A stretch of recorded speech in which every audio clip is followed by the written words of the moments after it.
video, we discuss about the meaning of notice and why it is used and what is the format of notice. Now we are going to discuss an example of notice.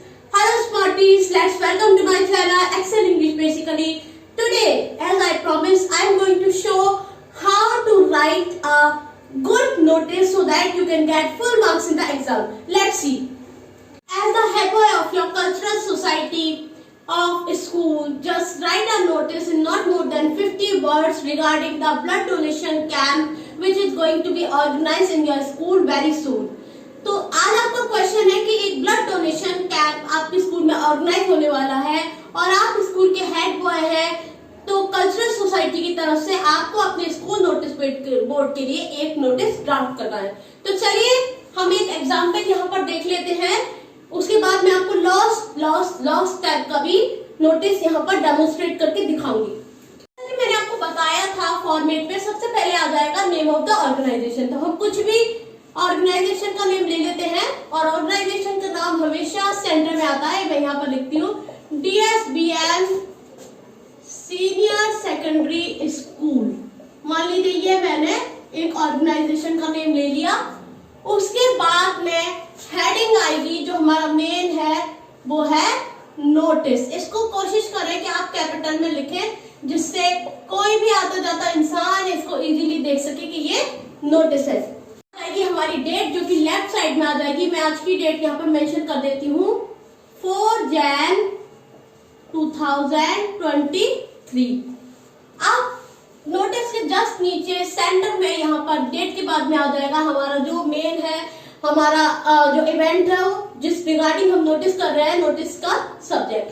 तो यहाँ पर हमारा जो subject है वो है blood donation camp. जैसा कि मैंने आपको बताया था कि अब जो नोटिस का सब्जेक्ट है उसके बाद हम लिखेंगे कंटेंट। तो कंटेंट हमेशा ही थर्ड पर्सन में लिखा जाता है या फर्स्ट पर्सन में। मोस्टली नोटिस का कंटेंट हमेशा थर्ड पर्सन में होना चाहिए। तो चलिए स्टार्ट करते हैं। दिस इज टू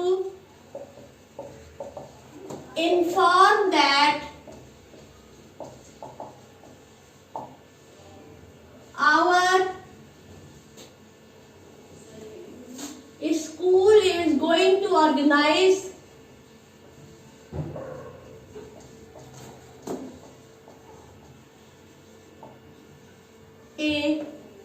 अब जो हमारी जो सब्जेक्ट है उसको हम थोड़ा हाईलाइट करके लिखेंगे, तो हम इसे डबल इन्वर्टेड कॉमास में लिखेंगे blood donation camp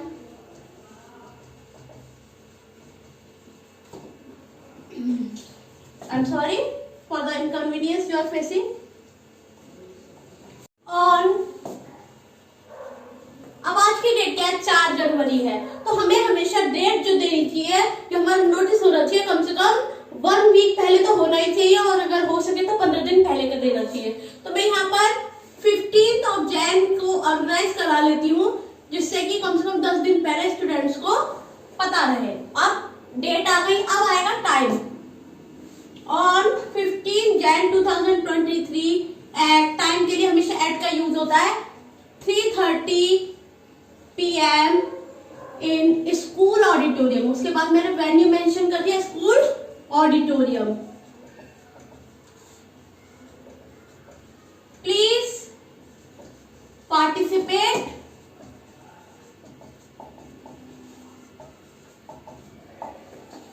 in the camp. तो मैंने टू द पॉइंट अपनी बात खत्म कर दी यहाँ पर कि बस ये इवेंट ऑर्गेनाइज होने वाला है, इस डेट को होने वाला है, इस टाइम पर होने वाला है और इस वेन्यू में ऑर्गेनाइज हो रहा है और आप सबको पार्टिसिपेट करना कंपलसरी है या फिर पार्टिसिपेट कीजिए। बस उतनी ही टू द पॉइंट की लाइन में फिनिश कर देंगे। यहाँ कंटेंट के जस्ट बाद लेफ्ट साइड में जो मेरी पोजीशन है इसे हेड बॉय लिख रहा है, तो हेड बॉय आ जाएगा और नीचे हेड बॉय का नाम आ जाएगा। मैं कुछ भी नाम यहाँ पर लिख देती हूँ, जतिन शर्मा। ठीक है, ये मैंने यहाँ पर हेड बॉय लिख दिया, हेड बॉय जतिन। मैं एक बॉक्स में क्लोज कर देती हूँ। फ्रेंड्स, हमेशा ये हमारे लिए कन्वीनियंट रहेगा कि हम पहले नोटिस ड्राफ्ट करें, पूरा लिख लें, उसके बाद ही बॉक्स में क्लोज करें, तो हमें इजी रहता है। अगर हम बॉक्स में पहले ही अब बॉक्स को ड्राफ्ट कर लेते हैं उसके बाद नोटिस लिखते हैं उसके अंदर, तो आपको प्रॉब्लम आती है, उस बॉक्स के अंदर आप बंध जाते हैं। तो इस तरह से आप टू द पॉइंट आप जो है इसको नोटिस को ड्राफ्ट कीजिए। और नोटिस की ऑलरेडी इसमें वर्ड लिमिट दे रखी थी 50 वर्ड्स, जो कि आइडियल वर्ड लिमिट है। तो 50 वर्ड्स से आप नोटिस को लिखिए। मैं यहाँ पर आपको काउंट करके दिखाती हूँ कितने वर्ड्स है, आप खुद काउंट कर लीजिए। तो ये हमारे नोटिस यहाँ पर ड्राफ्ट हुआ इवेंट का। इस तरह से आपको नोटिस टू द पॉइंट और थर्ड पर्सन में लिखना चाहिए, और हमेशा फ्यूचर या फिर प्रेजेंट टेंस में नोटिस को लिखा जाता है। अब एक हम लॉस्ट टाइप का नोटिस यहाँ पर ड्राफ्ट करके देखते हैं। तो चलिए देखते हैं, जब आपकी कोई चीज खो जाए तो उसको आप किस तरह से नोटिस बोर्ड के लिए लिखेंगे, किस तरह से वो नोटिस लिखा जाएगा। कई बार ऐसा होता है कि हमारी कोई चीज स्कूल के अंदर खो जाती है और जो कि हमारे लिए बहुत ही ज्यादा इंपॉर्टेंट होती है। तो ऐसी चीज के लिए कई बार हमें जरूरत होती है कि हम नोटिस बोर्ड पर एक नोटिस ड्राफ्ट करें, अगर जिसको भी हमारी वो चीज मिली हो वो हमें रिटर्न कर दे। तो ऐसा नोटिस हम किस तरह से लिखेंगे, चलिए देखते हैं। सबसे पहले जैसे मैंने बताया ऑर्गेनाइजेशन का नेम आ जाएगा। अगेन मैं वही स्कूल का नेम यूज कर रही हूँ, DSBM सीनियर सेकेंडरी स्कूल।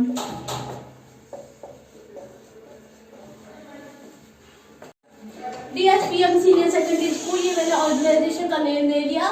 इसके जस्ट नीचे सेंटर में हम हेडिंग दे देंगे नोटिस, जो कि हमारी कैपिटल में होनी चाहिए, जिससे दूर दराज से कोई भी स्टूडेंट गुजर रहा है तो उसे दिख जाए कि ये एक नोटिस है। उसके जस्ट नीचे लेफ्ट साइड में हम डेट दे देंगे। अगेन मैं आज की डेट दूंगी 4 Jan 2023, क्योंकि मैंने आज इस नोटिस को ड्राफ्ट किया है।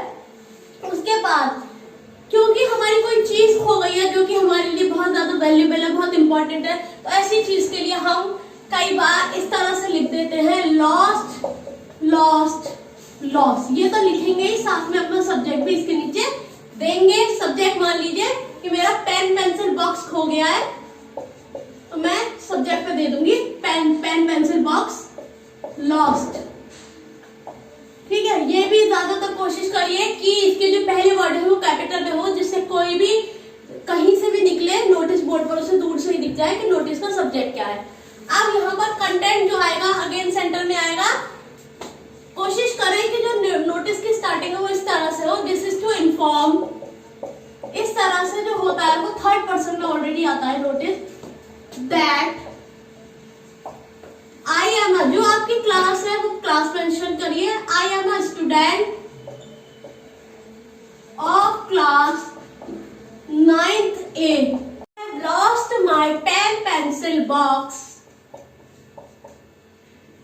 when I was outside from the class in lunch break. Lunch break में जब मैं क्लास से बाहर थी तो उस समय पर मेरा पेन पेंसिल बॉक्स खो गया। ठीक है, क्योंकि जब मैं क्लास में आई होंगी वापस तब मैंने देखा हुआ अपने बैग में और मुझे वो बॉक्स नहीं मिला है। Whoever found it, please handle it to the undersigned।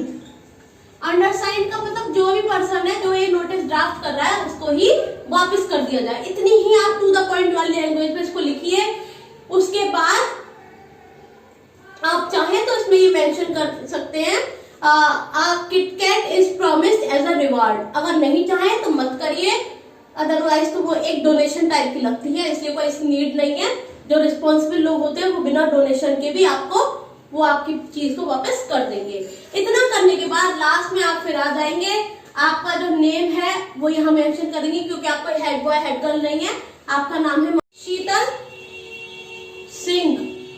शीतल सिंह मैंने यहाँ पर एक इमेजिनरी नाम दे दिया। अब मैंने ऑलरेडी क्लास मेंशन करी है 9th A की स्टूडेंट है, तो इसको जो है अंडरसाइंड है, इसको ये नोटिस वापस कर दी जाए। सॉरी फॉर द इनकन्वीनियंस, ये जो कंटेंट है उसके जस्ट बाद आएगा ये लेफ्ट साइड में शीतल सिंह 9th A। थोड़ा सा स्पेस कम रह गया बोर्ड पर, इसलिए आपको थोड़ा सा इनकन्वीनियंस फील करनी पड़ेगी। बट आप सभी लोग बहुत ही ज्यादा स्मार्ट हैं, समझ सकते हैं। जैसा कि मैंने आपको फॉर्मेट में बताया था कि कंटेंट के जस्ट बाद लेफ्ट साइड में आपका जो है अंडरसाइंड का नाम आएगा। तो शीतल सिंह अंडरसाइंड है और उनकी क्लास यहाँ पर मेंशन कर दी। लास्ट में जाकर के हम इस नोटिस को बॉक्स में क्लोज कर देंगे। ठीक है, इस तरह से ये नोटिस हो गया। ठीक है, तो कभी भी आप इवेंट ऑर्गेनाइज कर रहे हैं तो उसमें ये लॉस या कुछ और मेंशन करने की जरूरत नहीं है। सिर्फ ऑर्गेनाइजेशन नेम, नोटिस, डेट, उसके बाद यहाँ पर अपना जो सब्जेक्ट है वो कंटेंट, और लास्ट में अंडरसाइंड या फिर sign of the concern person drafting the notice आ जाएगा। हमेशा याद रखिए नोटिस थर्ड पर्सन में लिखा जाता है, आपका जो फ्यूचर या प्रेजेंट टेंस में लिखा जाएगा और टू द पॉइंट बात करी जाती है, क्योंकि हम कोई अपनी घर की बात नहीं कर रहे हैं। फॉर्मल लैंग्वेज में लिखा जाएगा, किसी ऑर्गेनाइजेशन की लिख रहे हैं, इसलिए टू द पॉइंट बात करिए, जितनी जरूरी है उतनी बात करिए। जैसे मैंने यहाँ पर लिखी है, आप सभी को इन्फॉर्म स्टूडेंट हूँ क्लास 9th की, मैंने अपना पेन पेंसिल बॉक्स खो दिया है जब मैं लंच ब्रेक के टाइम पर क्लास से बाहर थी। जिसको भी मेरा पेन पेंसिल बॉक्स मिले वो अंडरसाइन को वापस कर दे। लास्ट में अपना नाम लिख के अपने साइन कर दिए। तो टू द पॉइंट बात करिए, जितनी जरूरी हो उतना ही आप नोटिस में ड्राफ्ट कीजिए, क्योंकि ये आप कोई अपने घर की बात नहीं कर रहे हैं, किसी इंस्टीट्यूशन ऑर्गेनाइजेशन के लिख रहे हैं, इसलिए बहुत ही जरूरी बात है आप इसमें मेंशन कीजिए। और एक कॉमन सेंस बात है कि नोटिस हमेशा 50 वर्ड्स में लिखा जाता है। अगर आपको क्वेश्चन में मेंशन है 50 वर्ड्स लिमिट तो आप वो फॉलो कीजिए, अगर नहीं भी है तब भी आपको ये पता होना चाहिए कि नोटिस की वर्ड लिमिट 50 है। हर राइटिंग सेक्शन में ये प्रेस्क्राइब्ड है ऑलरेडी कि किसकी क्या वर्ड लिमिट है। तो मैं उम्मीद करती हूँ कि आपको नोटिस का टॉपिक अच्छे से क्लियर हो गया होगा, और अगली बार जब आप अपने एग्जाम्स में नोटिस लिखेंगे तो आपको फुल मार्क्स मिलेंगे। हमेशा लैंग्वेज का ध्यान रखिए। आप आज की वीडियो में बस इतना ही। अगर आपको आज की वीडियो पसंद आई तो प्लीज लाइक कीजिए, शेयर कीजिए और सब्सक्राइब कीजिए मेरे चैनल को, ऐसे ही और भी यूजफुल और इंटरेस्टिंग ग्रामर राइटिंग सेक्शन के टॉपिक्स के साथ। चलिए, बाय बाय।